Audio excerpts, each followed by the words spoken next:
नमस्कार साथियों, PCS Ganga online channel में आप सभी मित्रों का स्वागत है। साथियों, आज हम लोग संविधान की क्लास 5 के तहत भाग 5 संघ संघ सरकार मतलब केंद्र सरकार की कार्यपालिका, विधायिका और क्रमशः न्यायपालिका का अध्ययन करेंगे। इसमें पहले हम लोग कार्यपालिका का अध्ययन करेंगे। ठीक, राष्ट्रपति और उपराष्ट्रपति तथा मंत्रिमंडल या मंत्री परिषद। ठीक, तो इस तरह से हम लोग पहले कुछ अनुच्छेद को देखेंगे।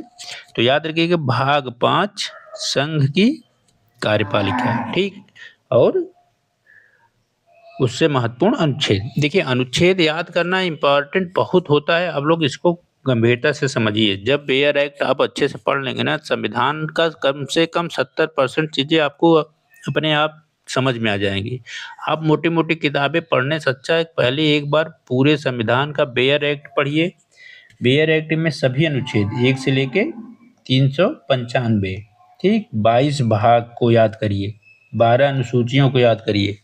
और एक बात होती है, जितने भी संशोधन हुए हैं अभी तक, ठीक, उन महत्वपूर्ण संशोधनों में सभी तो नहीं, कम से कम 40 से 50 ऐसे संशोधन आपको मिलते हैं जो पूछे जाते हैं प्रश्न पत्रों में। तो इनको पढ़ लेंगे ना, तो ये आपकी मोटी मोटी किताबें पढ़ने का बहुत कम महत्व रह जाएगा प्री परीक्षा में। तब मोटी किताबों का महत्व सिर्फ इसलिए रह जाता है क्योंकि आपकी मुख्य परीक्षा में व्याख्यात्मक प्रश्न पूछे जाते हैं। तो जो लोग वनडे का एग्जाम दे रहे हैं खास करके, उनके लिए बेयर एक्ट बहुत जरूरी है। साथ ही साथ जो सिविल, आईएएस, पीसीएस या स्टेट एग्जाम कोई भी दे रहे हैं, जब तक अनुच्छेद क्लियर नहीं होगा, आप 4 से 5 क्वेश्चन गलत करके आएंगे। पॉलिटिक्स अगर 15 क्वेश्चन आ रहे हैं तो 4-5 क्वेश्चन आते हुए आप गलत कर देंगे, जब तक आपका बेयर एक्ट से अनुच्छेद क्लियर नहीं है। ठीक, तो अनुच्छेद याद रखिएगा। मैंने क्या नाम है, राज्य, फिर नागरिकता, नागरिकता के बाद मूल अधिकार, मूल अधिकार के पश्चात राज्य के नीति निर्देशक तत्व, फिर मूल कर्तव्य पढ़ा दिया। आज शुरू करेंगे राष्ट्रपति। ठीक, तो अनुच्छेद 52 क्या कहता है याद रखिएगा, भाग 5 में है। भाग याद रखिएगा, अनुच्छेद 52 कहता है भारत का एक राष्ट्रपति होगा। भारत का एक राष्ट्रपति होगा, बस इतनी ही बात 52 में कही गई है। अर्थात जब आपसे पूछा जाए कि राष्ट्रपति के प्रावधान की पद की चर्चा किस अनुच्छेद में की गई, तो अनुच्छेद 52 में। अब तीसरे में कह रहा है, मतलब 53 में, अनुच्छेद 53 कह रहा है संघ की कार्यपालिका शक्ति किसमें निहित होगी? संघ की कार्यपालिका शक्ति राष्ट्रपति में निहित होगी। वह इसका प्रयोग इस संविधान के अनुसार स्वयं या अपने अधीनस्थ अधिकारियों द्वारा करेगा। अब यहीं से बात आ जाती है, आप समझिएगा, मंत्रिमंडल की या सरकार की। प्रधानमंत्री और मंत्रिपरिषद तथा तमाम सचिव, अधिकारी जो भी हैं, कर्मचारी सब इसी में आएंगे। राष्ट्रपति के अधीन जितने भी पद हैं जो राष्ट्रपति के अधीन कार्य करते हैं, ठीक, चाहे वो कैग हो, चाहे वो महाधिवक्ता हो, क्या नाम, महान्यायवादी हो, सभी इसी के अधीन आते हैं, कार्यपालिका के अधीन। ठीक, जितने भी संवैधानिक बॉडी हैं, जितने भी उसके अध्यक्ष हैं, सब राष्ट्रपति के अधीन आएंगे और सभी कार्यपालिका के अंतर्गत आएंगे और इसके अधीन आएंगे। वह स्वयं या अपने अधीनस्थ अधिकारियों, तो याद रखिएगा, अपने अधीनस्थ का मतलब समस्त ऐसे पद जो राष्ट्रपति के अधीन कार्य करते हैं, सभी कार्यपालिका के अधीन वह कार्य करवा सकता है। ठीक, ये तो भाग 1 में कही गई, मतलब इसके खंड 1 में 53। खंड 2 में कहा गया, पूर्वगामी उपबंध की व्यापकता पर प्रतिकूल प्रभाव डाले बिना संघ की रक्षा बलों का सर्वोच्च समादेशक राष्ट्रपति में निहित होगा। यहीं से जब कहा जाता है ना कि तीनों सेनाओं का प्रमुख कौन होता है, तो राष्ट्रपति, तो आपसे अनुच्छेद पूछ ले और आप दुविधा में रह जाएंगे। और इसका प्रयोग वह विधि द्वारा विनियमित नियमों के तहत करेगा। अर्थात तीनों सेनाओं का सुप्रीम कमांडर कौन है? राष्ट्रपति। ठीक, इसकी चर्चा कहाँ की गई है? 53 के खंड 2 में। याद रखिएगा, पूर्वगामी उपबंधों की व्यापकता के प्रतिकूल प्रभाव डाले बिना संघ की सेवा होती है तीनों रक्षा बल। याद रखिएगा, केंद्र के ही अधीन काम करते हैं थल सेना, वायुसेना, नभ सेना, जल सेना, सॉरी। तो तीनों बलों का सर्वोच्च समादेशक कौन होगा? सर्वोच्च सुप्रीम कमांडर राष्ट्रपति होगा। इसकी चर्चा अनुच्छेद लिख लीजिए, कभी भी पूछ ले तो आप दुविधा में पड़ जाएंगे। अरे यार, भारत के अनुच्छेद में इसकी चर्चा नहीं मिलती, भारतीय संविधान कहीं चर्चा नहीं, चर्चा है 53 के 2 में। ठीक, अब 53 के 3 में क्या कहा जा रहा है? 53 के 3 में कहा जा रहा है, किसी विद्यमान विधि द्वारा किसी राज्य की सरकार या अन्य प्राधिकारी को प्रदान किए गए कृत्य मतलब कार्य राष्ट्रपति को अंतरित करने वाली समझी नहीं जाएगी। ठीक, उसके उपखंड क में है, और ख में क्या है, राष्ट्रपति से भिन्न अन्य अधिकारियों को विधि द्वारा कृत्य प्रदान करने से संसद को निवारित नहीं करेगी।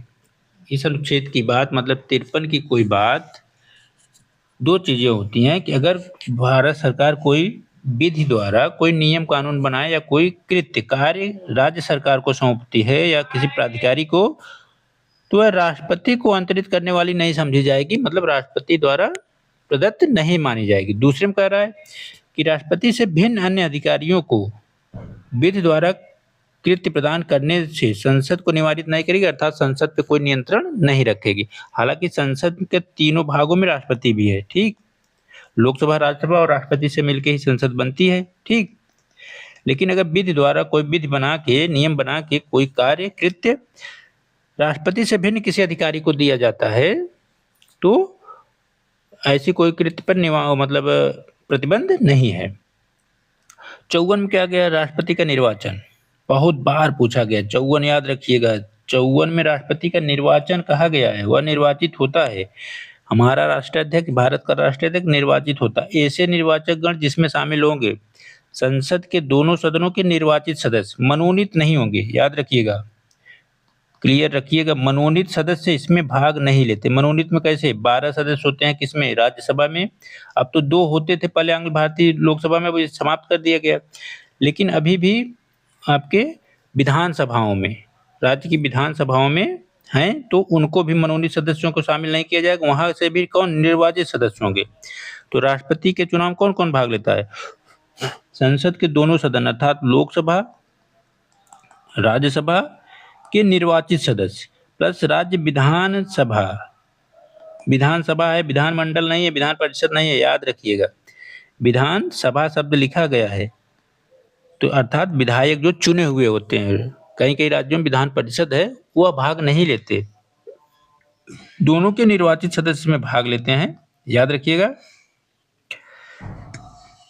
2 अपवाद है, अनुच्छेद 55 में राज्य के अंतर्गत दिल्ली और राष्ट्रीय राजधानी क्षेत्र और पांडिचेरी संघ शामिल है, अर्थात यहाँ पे दोनों राज्यों में विधानसभाएं हैं, आपको पता है, दिल्ली और पुडुचेरी में, इसके विधानसभा के जो सदस्य होते हैं वह राष्ट्रपति के चुनाव में भाग लेते हैं, ठीक। अब एक बात अभी हाल ही में जो चर्चित विषय है कि जम्मू कश्मीर को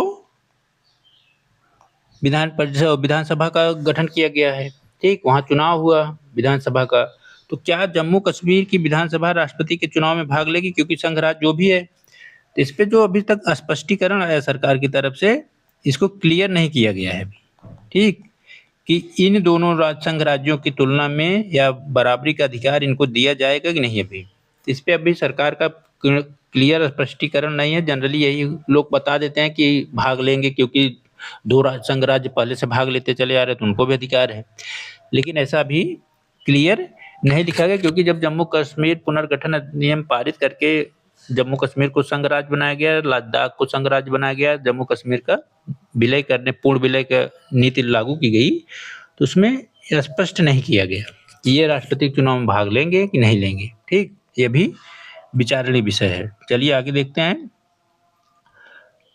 55 राष्ट्रपति के निर्वाचन की रीति, नियम क्या होंगे, राष्ट्रपति का निर्वाचन किस तरह से होगा। जहां तक साध्य, राष्ट्रपति के निर्वाचन में भिन्न भिन्न राज्यों के प्रतिनिधित्व के मापमान मतलब एक रूपता होगी, मतलब इनके मतदान में एक रूपता का प्रावधान रखा जाएगा, ठीक, ये खंड 1 में कह रहा है। खंड 2 में राज्यों में आपस में ऐसी एक रूपता समस्त राज्यों और संघ के समतुल्य प्राप्त कराने के लिए संसद और प्रत्येक राज्य की विधानसभा के प्रत्येक निर्वाचित सदस्य ऐसे निर्वाचन में जितने मत देने का अधिकार है उनकी संख्या निम्नलिखित रीत से विभाजित की जाएगी। जैसे कैसे विभाजित की जाएगी, देखिएगा, किसी राज्य की विधानसभा के प्रत्येक निर्वाचित सदस्य के उतने ही मत होंगे जितने कि 1000 से गुणित उस भागफल में से जो राज्य की जनसंख्या को उस विधानसभा के निर्वाचित सदस्यों की कुल संख्या से मतदान देने पर आए। जैसे देखिए, इसमें नहीं दिया है, ऐसे होगा, देखिए कुछ किताबों में दे दिया है। जैसे कह रहा है कि किसी राज्य, मान लीजिए कोई एक्स राज्य है, ठीक, विधानसभा में निर्वाचित सदस्य संख्या के उतने मत हो गए जितने 1000 से गुणित उस भागफल में हो जो राज्य की जनसंख्या, जैसे मान लीजिए कुल जनसंख्या कितनी है, 1000 है किसी राज्य की, और वहाँ विधानसभा सदस्यों की संख्या 10 है, भाग देंगे प्लस 1000 का और गुणा कर देंगे, तो एक सदस्य का मत मूल्य निकल आएगा। ठीक, ये एक भाग देने पे मत मूल्य निकाला जाता है। ठीक,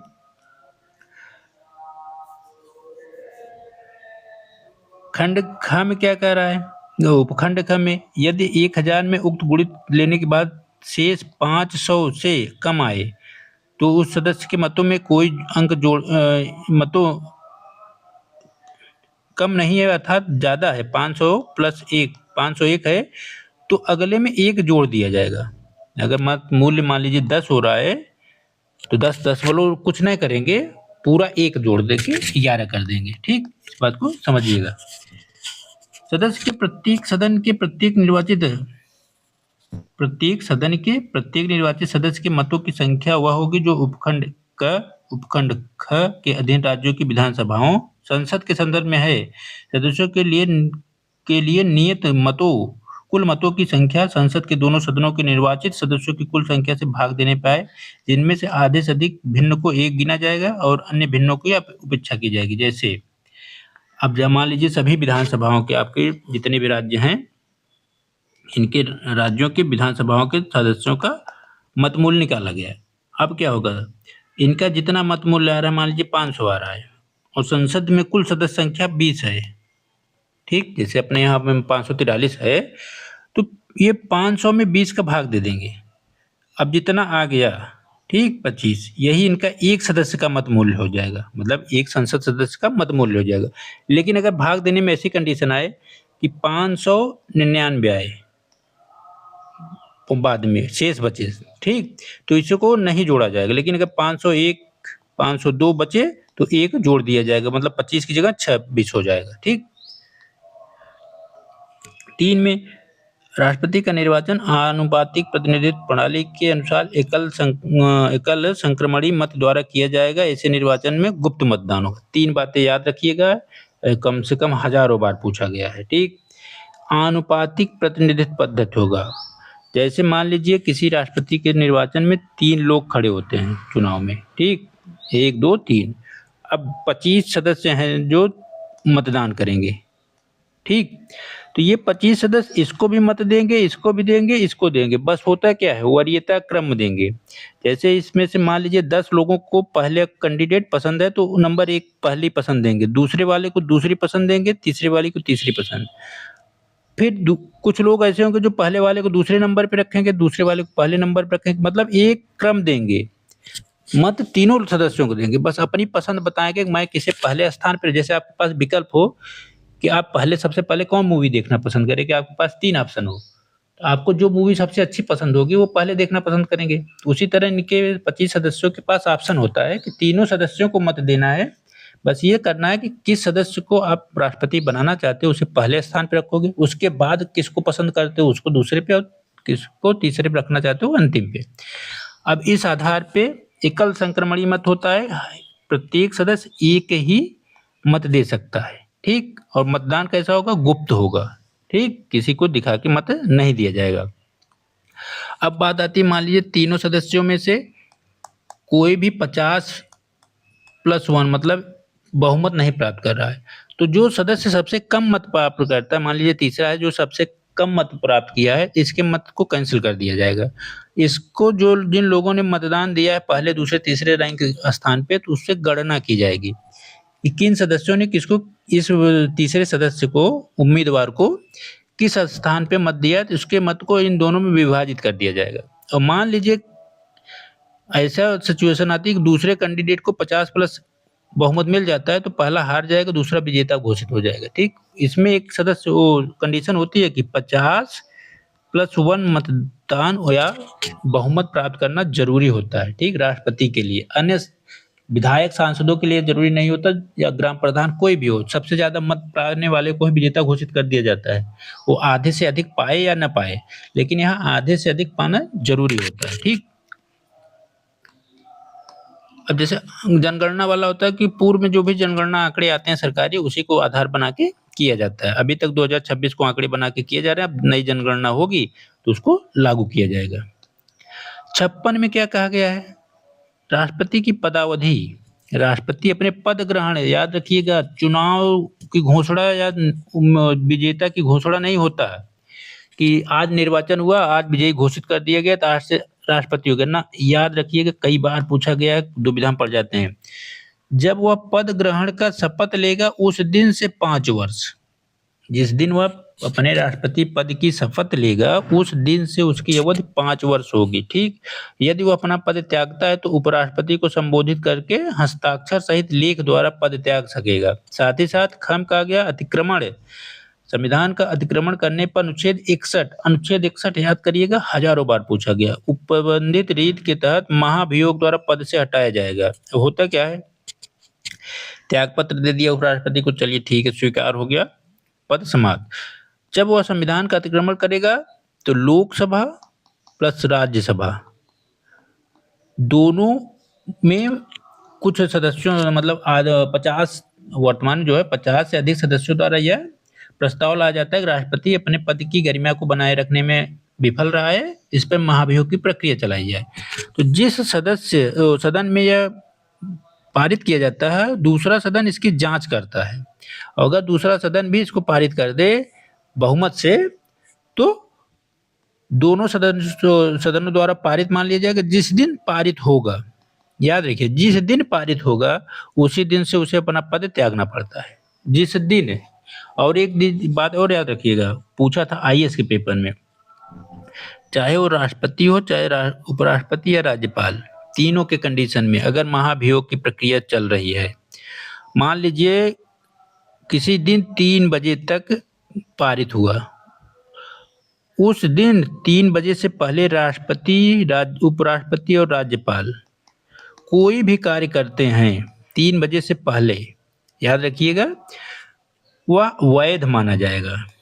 राष्ट्रपति के संदर्भ में पूछा था और राज्यपाल के संदर्भ में, तो इसलिए क्लियर कर रहा हूं, अगर 3 बजे पारित होता है किसी समय दिन, आज मान लीजिए आज 3 बजे संसद के राज्यसभा लोकसभा में पारित हो गया कि राष्ट्रपति संविधान के अतिक्रमण के आधार पर लोकसभा महाभियोग की प्रक्रिया का बिल पारित हो गया, पास कर दिए बहुमत से, तो 3 बजे तो अपना पद त्यागेगा उसी दिन।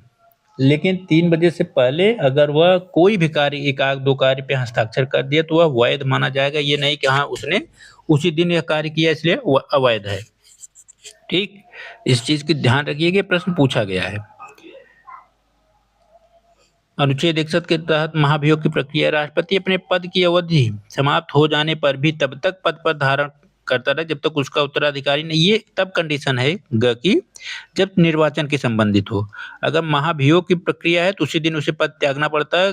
कहना क्या मतलब, जैसे मान लीजिए 5 साल पूरा हो गया और अभी चुनाव नहीं हुआ, जिस दिन वह पद ग्रहण किया था पूर्व राष्ट्रपति, तो जब तक नया उत्तराधिकारी घोषित नहीं हो जाता तब तक पद ग्रहण नहीं कर लेता, तब तक वह पद पे बना रहेगा। ठीक, महाभियोग की प्रक्रिया में नहीं रहेगा, याद रखिएगा ये चीज।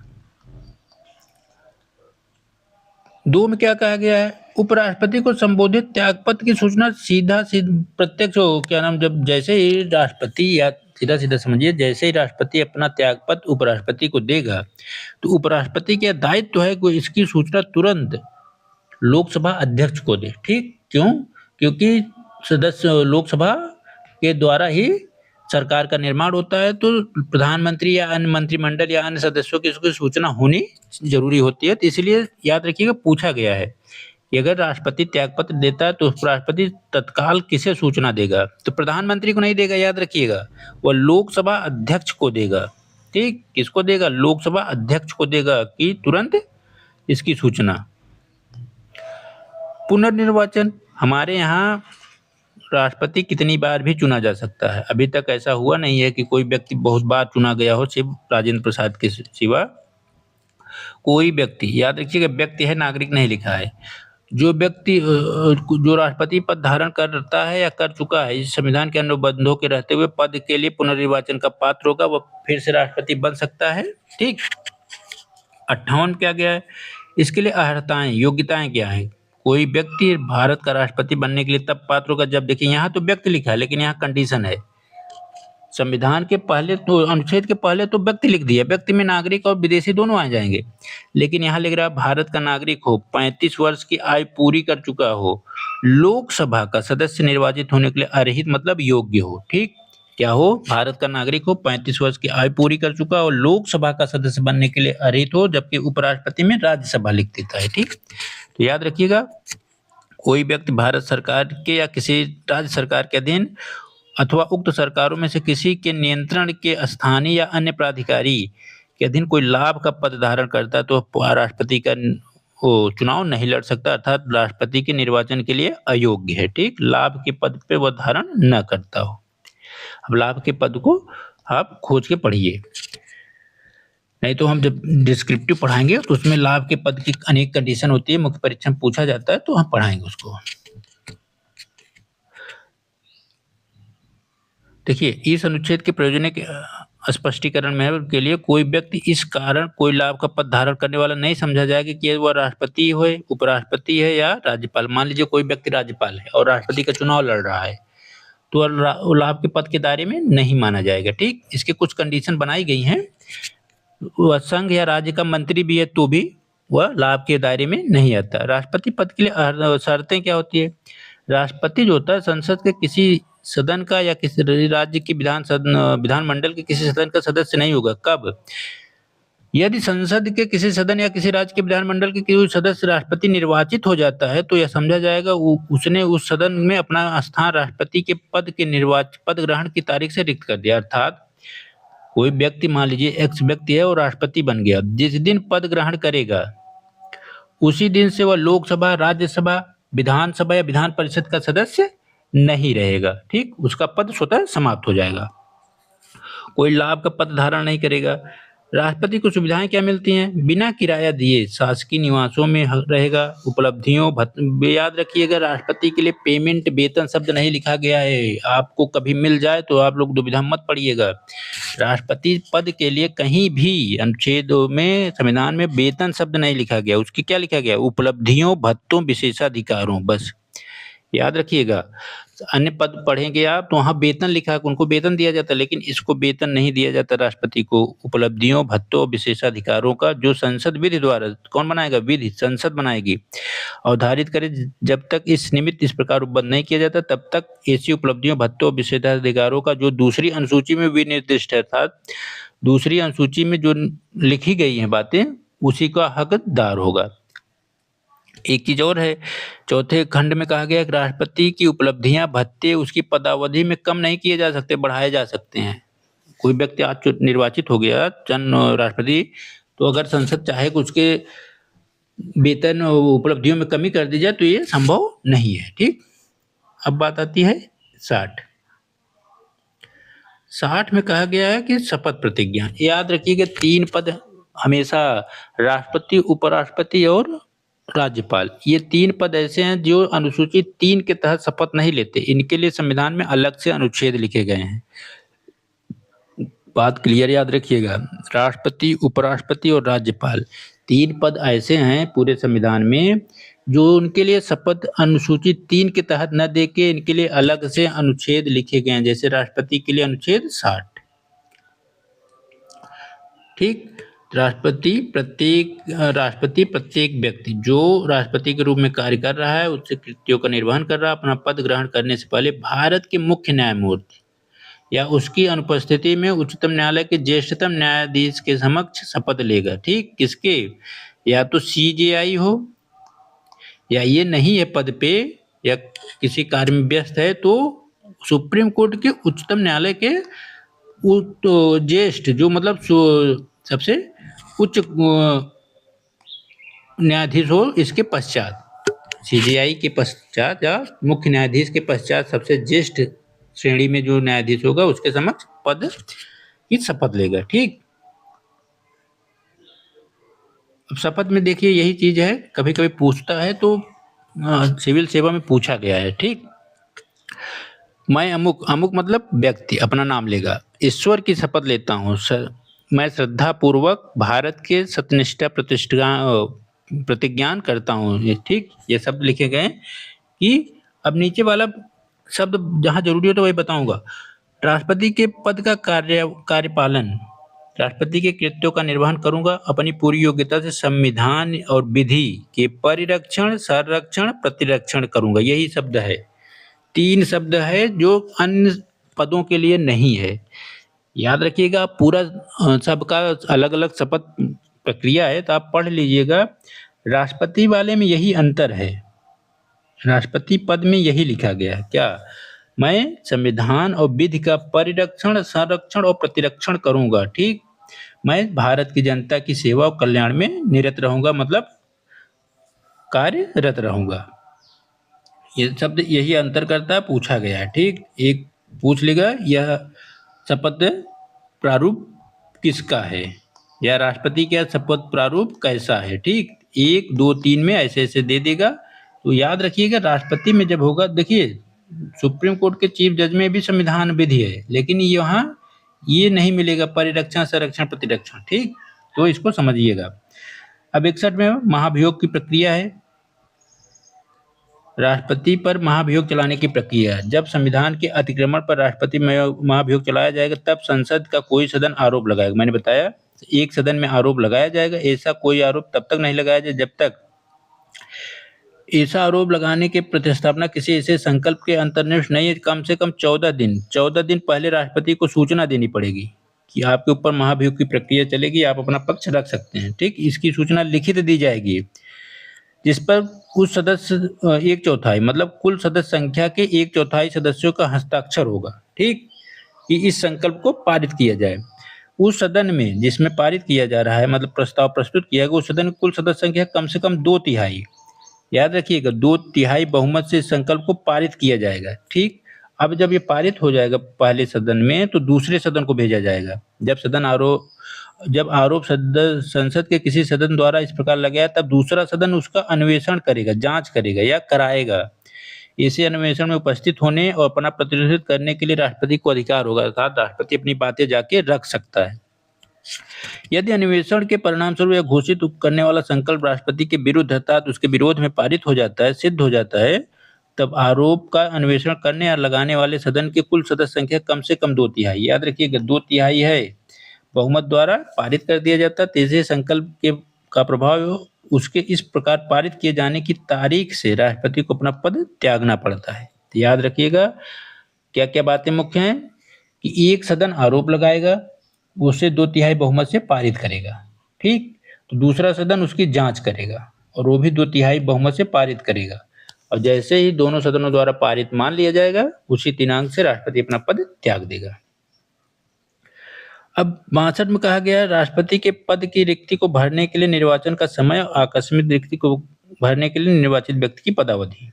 जैसे मान लीजिए राष्ट्रपति का पद समरिक्त है, तो नियमतः यह है कि राष्ट्रपति की समाप्ति के पश्चात राष्ट्रपति से राष्ट्रपति का पद समाप्त हुआ, एक में कहा जा रहा है, तो उससे पहले उसके चुनाव कर लिया जाए, मतलब दूसरे राष्ट्रपति का निर्वाचन कर लिया जाए। और विकट परिस्थिति जैसे मृत्यु, पद त्याग या पद से हटाए जाने के कारण रिक्त है, तो यथाशीघ्र 6 माह के भीतर राष्ट्रपति का चुनाव कर लिया जाए।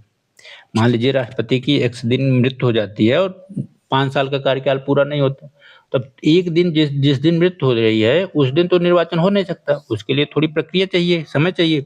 तो समय दिया गया 6 महीने के भीतर यह पद का चुनाव हो जाना चाहिए। ठीक, अब 63 में कहा गया है, और याद रखिएगा अगर चुनाव अब दोबारा होता है, मान लीजिए कोई व्यक्ति राष्ट्रपति चुना गया और वो 1 साल तक राष्ट्रपति रहता है। ठीक, वह 1 साल तक राष्ट्रपति रहता है, 1 साल तक, और उसका किसी कारण पद त्याग दिया। अब 4 साल शेष है, तो दूसरा राष्ट्रपति जो चुना जाएगा वो 4 साल नहीं रहेगा, वो पूर्णतः 5 साल फिर रहेगा। ठीक, वह पूरा पद 5 साल का पूरा करेगा पद ग्रहण की तारीख से। 63 में कहा गया, कई बार पूछा, भारत का एक उपराष्ट्रपति होगा। ठीक, 63 में भारत का एक उपराष्ट्रपति होगा। 64 में कहा गया है कि उपराष्ट्रपति राज्यसभा का पदेन सभापति होगा। उपराष्ट्रपति राज्यसभा का पदेन सभापति होगा, ये याद रखिएगा, कई बार पूछा गया है। तो 64 में कही गई है। देखिए, उपराष्ट्रपति के लिए कोई अलग से वेतन भत्ते उपलब्धियों का प्रावधान नहीं है। उसे राज्यसभा के सभापति के रूप में सारे अधिकार मिलते हैं। ठीक, सारे, बस जब राष्ट्रपति नहीं रहेगा तो वह राष्ट्रपति के कृत्यों को करता है। तो राष्ट्रपति के कृत्यों को जब करता है, कार्यों को, तो वह राष्ट्रपति के पद के जो भी प्रावधान है लाभ के, वो सबका निर्वहन करता है। ठीक, उपराष्ट्रपति राज्यसभा का पदेन सभापति होगा, अन्य कोई लाभ का पद धारण नहीं करेगा। ठीक, परंतु जिस किसी अवधि के दौरान उपराष्ट्रपति अनुच्छेद 65 के अनुच्छेद राष्ट्रपति के कार्य करता है, राष्ट्रपति के कृत्यों का निर्वहन करता है, उस अवधि में वह राज्यसभा का सभापति नहीं रहेगा। ठीक, वह अनुच्छेद 57 के तहत अधीन राज्यसभा की सभापति का संदेह वेतन भत्ते का अधिकार भी नहीं पाएगा। अब कहाँ किसका पाएगा? वो राष्ट्रपति के सभी वेतन भत्तों का अधिकार पाएगा। ठीक, याद रखिएगा 65 यही है कि राष्ट्रपति के पद की आकस्मिक रिक्ति के दौरान उसकी अनुपस्थिति में उपराष्ट्रपति राष्ट्रपति के कृत्यों को, कार्यों को करने का अधिकार रखेगा। राष्ट्रपति की मृत्यु, पद त्याग, हटाए जाने के कारण जब तक नई तारीख तक राष्ट्रपति का चुनाव नहीं हो जाता, तब तक वह राष्ट्रपति के कार्यों को करता है। ठीक, बीमारी, अनुपस्थिति या अन्य कृत्यों के कारण, जो भी कारण हो, इन तीनों में लिखे गए हैं। ठीक, तो वह एक तरह से पूर्णतः राष्ट्रपति के रूप में कार्य करता है, यही याद रखिएगा, और सारे उसके अधिकारों का वहन भी करता है। इसका निर्वाचन कैसे होगा? संसद के दोनों सदनों, याद रखिए कि इसमें निर्वाचक गणों द्वारा आनुपातिक प्रतिनिधित्व के एकल संक्रमणी मत द्वारा निर्वाचन होता है। इसका भी निर्वाचन वही रीति है, क्या? आनुपातिक प्रतिनिधित्व एकल संक्रमणी मत द्वारा। बस अंतर एक चीज है कि इसमें राज्य के विधानसभा के सदस्य मत भाग नहीं लेते, सिर्फ लोकसभा और राज्यसभा के सभी सदस्य निर्वाचित और मनोनीत सभी भाग लेते हैं। ठीक, इसमें निर्वाचित और मनोनीत दोनों भाग लेते हैं, लोकसभा और राज्यसभा के। राज्य विधानसभा के सदस्य भाग नहीं लेते। ठीक, यदि संसद के किसी सदन या किसी राज्य के विधानमंडल में से किसी सदन का कोई सदस्य राष्ट्रपति उपराष्ट्रपति निर्वाचित हो जाता है, तो वह समझा जाएगा कि उस सदन का अपना स्थान रिक्त, मतलब उसी दिन से रिक्त कर दिया है जिस दिन वह निर्वाचित हो जाता है। नागरिक हो, 35 वर्ष की आयु पूरी हो इसकी भी। ठीक, और राज्यसभा, देखिए राष्ट्रपति के लिए लोकसभा था, उपराष्ट्रपति के लिए राज्यसभा का है, वह राज्यसभा का सदस्य बनने के लिए योग्य हो।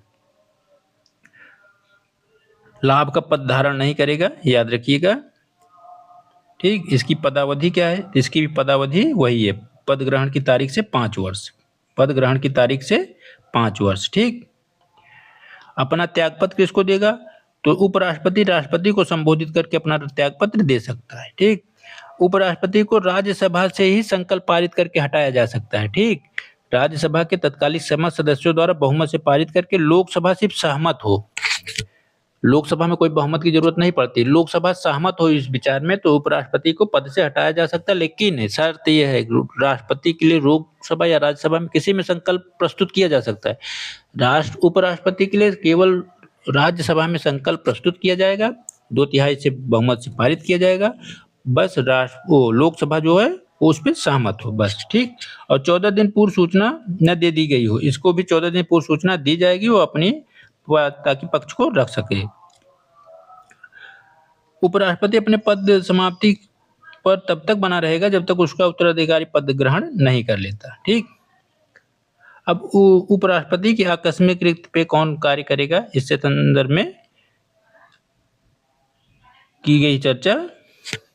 ठीक, या 69 में उपराष्ट्रपति के शपथ ग्रहण, 60 में राष्ट्रपति, 69 में उपराष्ट्रपति के शपथ ग्रहण की प्रारूप की चर्चा की गई, याद रखिएगा।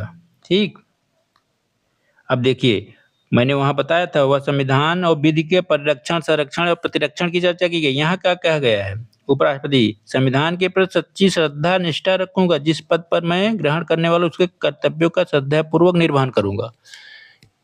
उपराष्ट्रपति के शपथ के नियम को अंतर देखिए और राष्ट्रपति के, यही पूछा गया है। आप लोग अगर सिविल सेवा के एग्जाम दे रहे हैं तो इसको गंभीरता से लीजिए। राष्ट्रपति, उपराष्ट्रपति, राज्यपाल और मुख्य न्यायाधीश, इनके चारों के शपथ को नियम से आप एक कॉपी पे लिख लीजिए, खोज के बियर एक्ट से। सारे पदों के लिए लगभग दिया गया है अनुसूची 3 में, सिर्फ 3 पद राष्ट्रपति, उपराष्ट्रपति, राज्यपाल के लिए दिया गया है अलग अनुच्छेद।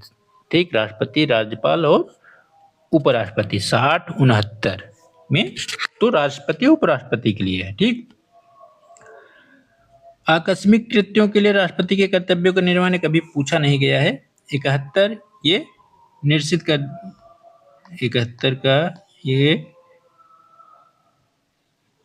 39वें और 44वें संविधान संशोधन द्वारा इसे बदला गया है। कुछ क्या चर्चा कर रहा देखते हैं। राष्ट्रपति उपराष्ट्रपति के निर्वाचन संबंधी विषय, जैसे राष्ट्रपति और उपराष्ट्रपति के निर्वाचन संबंधी कोई विवाद हो, कोई चैलेंज करे तो क्या करेगा, तो उसे उच्चतम न्यायालय में चैलेंज किया जा सकता है, निर्वाचन आयोग में नहीं। याद रखिएगा, राष्ट्रपति उपराष्ट्रपति के निर्वाचन संबंधी किसी भी विषय पे, शंका विवाद पे, इसको चैलेंज कहाँ किया जाएगा, निर्वाचन आयोग में नहीं किया जाएगा।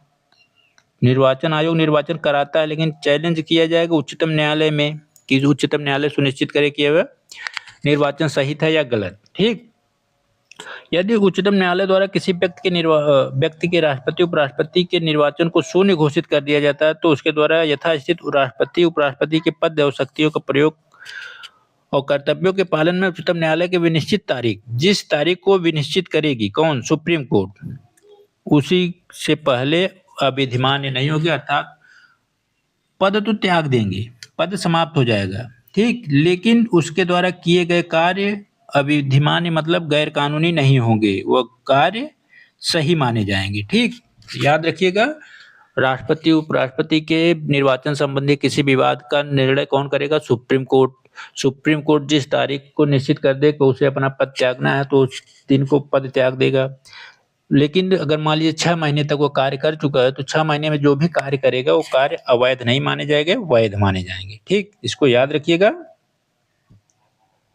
इस संविधान के बंधों के अधीन रहते हुए राष्ट्रपति उपराष्ट्रपति निर्वाचन से संबंधित सशक्त किसी भी विषय का विनियमन संसद विधि द्वारा करेगी। ठीक, संसद को अधिकार है कि वह राष्ट्रपति निर्वाचन और उपराष्ट्रपति के निर्वाचन संबंधी विषयों पे विधि बना सकती है। एक चीज और है, कभी आपसे पूछा जाता है, 71(4) में दिया गया है, राष्ट्रपति उपराष्ट्रपति कि किसी व्यक्ति के निर्वाचन को उसके निर्वाचन गण के सदस्यों के किसी कारण विद्यमान किसी रिक्ति के आधार पर प्रस्तुत नहीं किया जाएगा। जैसे समझिए, मान लीजिए किसी राज्य की विधानसभा भंग है, वहां कोई सदस्य नहीं है, ठीक, भंग है, तो इस आधार पर नहीं कहा जाएगा कि यहाँ निर्वाचन हो जाए, विधानसभा का गठन हो जाए तब निर्वाचन होगा। या मान लीजिए 543 है लोकसभा और 5 पद किसी कारण से रिक्त हैं, ठीक, या 3 पद रिक्त हैं, 540 है। अब ये नहीं कहा जाएगा कि 3 पद रिक्त हैं, ये 3 पद भरे जाएंगे तो राष्ट्रपति के निर्वाचन ना, जो वर्तमान समय में जितने सदस्य होंगे उतना सदस्य भाग लेके राष्ट्रपति का निर्वाचन करेंगे, कोई जरूरी नहीं है। ठीक, इस चीज को याद रखिएगा।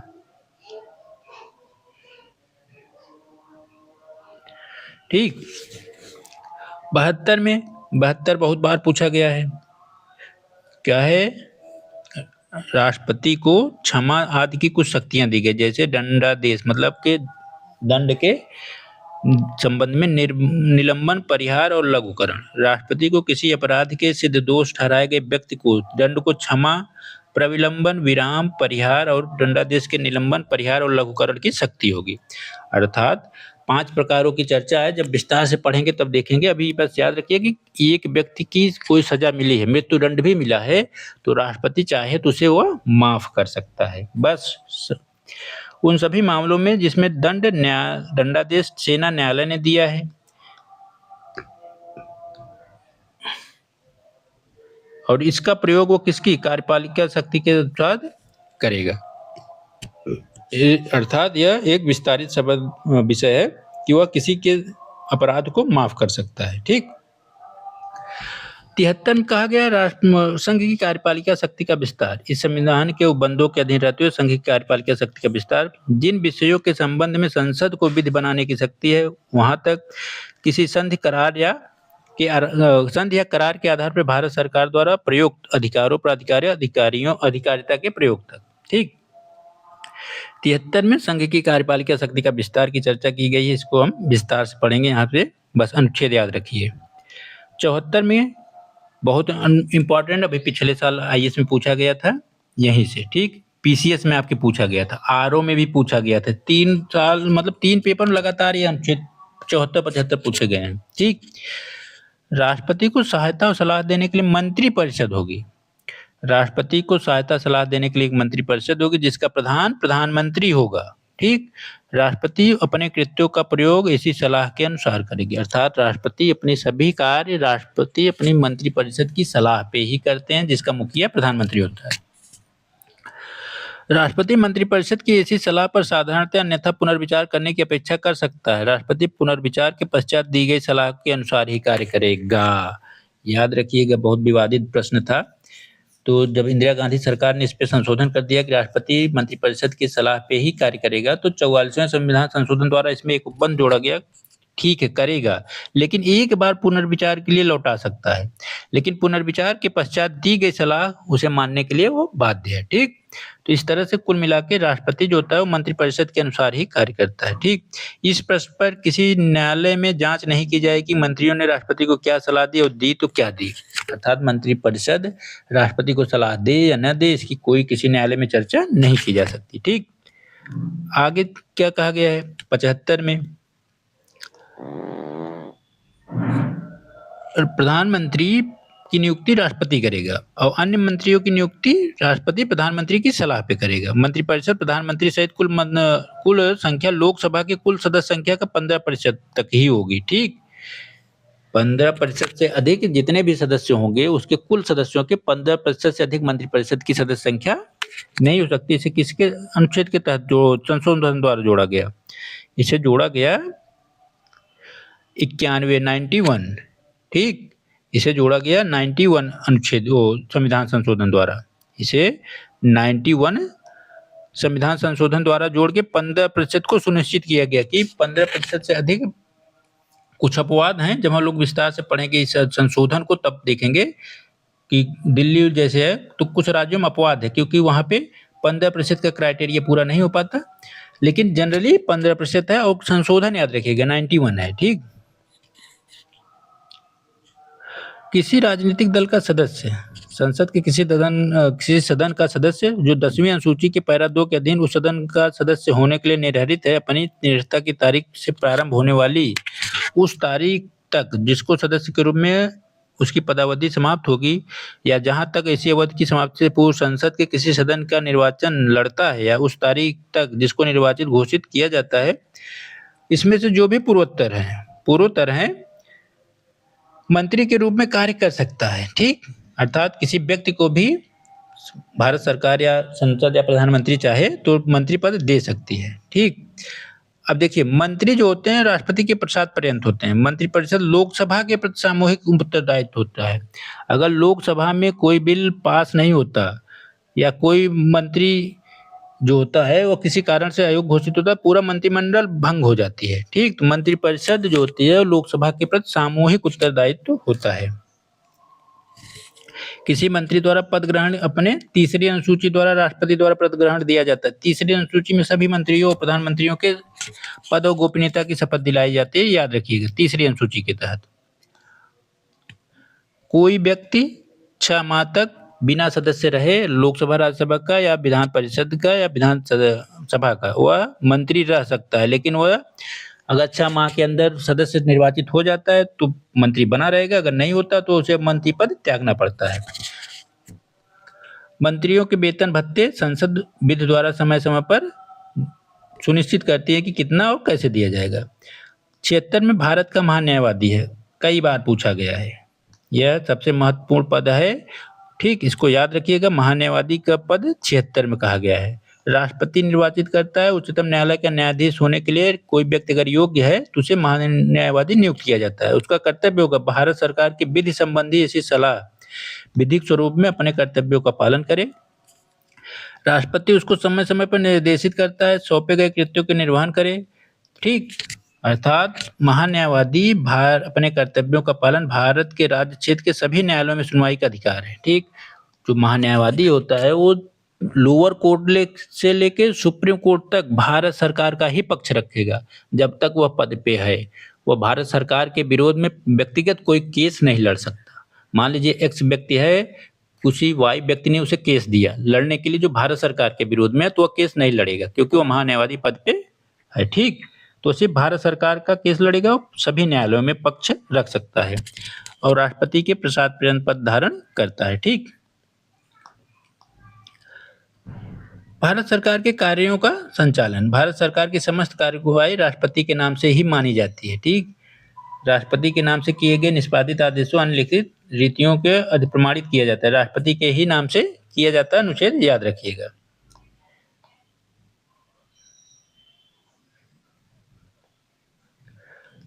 अठहत्तर में कहा गया है कि राष्ट्रपति को जानकारी देने के संबंध में प्रधानमंत्री का कर्तव्य कई बार पूछा गया है। प्रधानमंत्री का यह कर्तव्य होता है को समय समय पर सभी कृत्यों, सभी कार्यों की सूचना राष्ट्रपति को देता रहे। ठीक, इतना याद रखिएगा, बस इतना ये अनुच्छेद में मुख्य बात है। सभी कार्य, जो भी सरकार से संबंधित कार्य है, प्रधानमंत्री का यह कर्तव्य है कि उसकी सभी सूचना वह राष्ट्रपति को देता रहे। ठीक, इस तरह से हम लोग 78 अनुच्छेद तक देखे हैं। कल से 79 अर्थात संसद, यहाँ से संसद का गठन और अन्य प्रावधान से संबंधित अध्ययन करेंगे। ठीक है, तब तक के लिए नमस्कार। प्लीज चैनल को सब्सक्राइब कर लीजिए, शेयर करिए, तब पूरा वीडियो देखिए। पीसीएस 2026 आपको पास करना होगा। ठीक, तो पूरा वीडियो देखिए, अच्छे से शांतिपूर्वक अध्ययन करिए। जय हिंद साथियों।